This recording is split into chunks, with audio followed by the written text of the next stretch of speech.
Alabama, see, the people did things separately. The blacks had Jack and the whites were free, and that was how it went. The public buses sure degraded blacks 'cause seats were segregated, and the black seats had to be separated from white seats up the front. And so if you were black, you had to sit up the back in the Negro bit, and you all just had to deal with it, and it wasn't too much fun. So one day a black woman climbed aboard. She sat in a white seat front end forward, and the driver thought it couldn't be ignored, so he waltzed up by her side.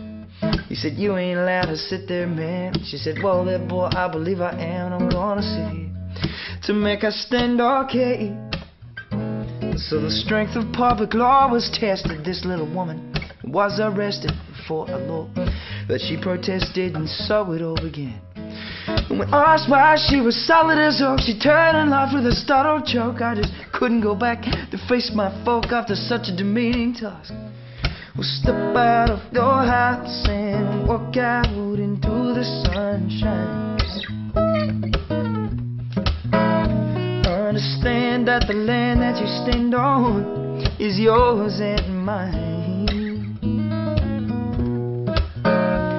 For many, this just hit the spot. They thought they'd planned a mass boycott with no blacks to ride the bus full stop until something had changed. And they had to make the effort win, so they summoned a publicly direct. A doctor by the name of King was called, and he led the campaign to a rumble. Blacks all walked without a mumble. Bus companies began to crumble sadly. And for more than a year the boycott went on. No one else had walked or worked for this long, but King and his peaceful protesters were strong and unshakable. Well, step out of your house and walk out into the sunshine.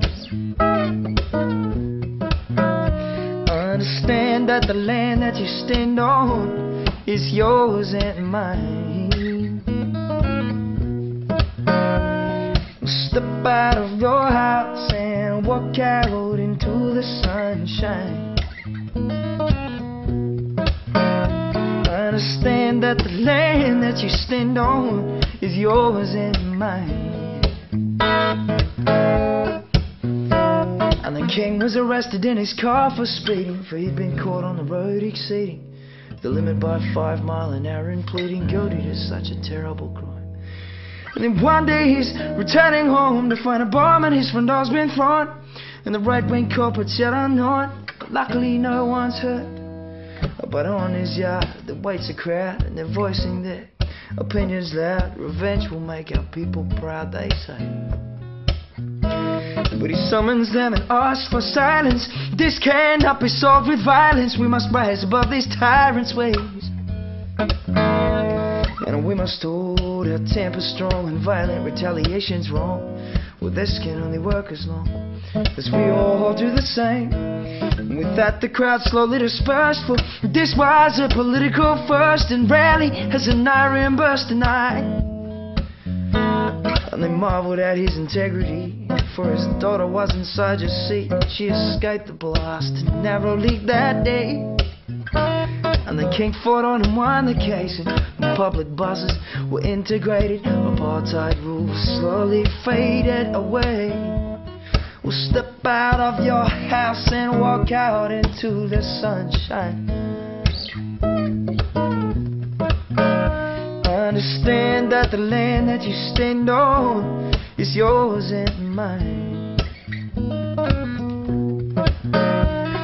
Step out of your house and walk out into the sunshine. Understand that the land that you stand on is yours and mine.